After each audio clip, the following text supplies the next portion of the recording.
महाभारत के युद्ध के बाद 18 दिन के युद्ध ने द्रौपदी की उम्र को 80 वर्ष जैसा कर दिया था, शारीरिक रूप से भी और मानसिक रूप से भी। शहर में चारों तरफ विधवाओं का बाहुल्य था। पुरुष इक्का दुक्का ही दिखा पड़ता था। अनाथ बच्चे घूमते दिखाई पड़ते थे और उन सबकी वह महारानी द्रौपदी हस्तिनापुर के महल में निश्चेष्ट बैठी हुई शून्य को ताक रही थी। तभी श्री कृष्ण कक्ष में दाखिल होते हैं। द्रौपदी कृष्ण को देखते ही दौड़कर उनसे लिपट जाती है।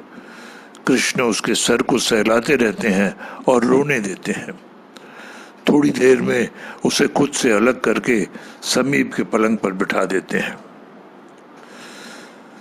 द्रौपदी बोली, यह क्या हो गया सखा, ऐसा तो मैंने नहीं सोचा था। तब कृष्ण बोले, नियति बहुत क्रूर होती है पांचाली, यह हमारे सोचने के अनुरूप नहीं चलती, हमारे कर्मों को परिणामों में बदल देती है। तुम प्रतिशोध लेना चाहती थी और तुम सफल हुई द्रौपदी। तुम्हारा प्रतिशोध पूरा हुआ। सिर्फ दुर्योधन और दुशासन ही नहीं, सारे कौरव समाप्त हो गए। तुम्हें तो प्रसन्न होना चाहिए। सखा, तुम मेरे घावों को सहलाने आए हो या उन पर नमक छिड़कने के लिए? नहीं द्रौपदी, मैं तो तुम्हें वास्तविकता से अवगत कराने के लिए आया हूं। हमारे कर्मों के परिणाम को हम दूर दूर तक नहीं देख पाते हैं और जब वे समक्ष होते हैं तो हमारे हाथ में कुछ नहीं रहता। तो द्रौपदी बोली, तो क्या इस युद्ध के लिए पूर्ण रूप से मैं ही उत्तरदायी हूं कृष्ण? नहीं द्रौपदी, तुम स्वयं को इतना महत्वपूर्ण मत समझो, लेकिन तुम अपने कर्मों में थोड़ी सी भी दूरदर्शिता रखती तो स्वयं इतना कष्ट कभी नहीं पाती।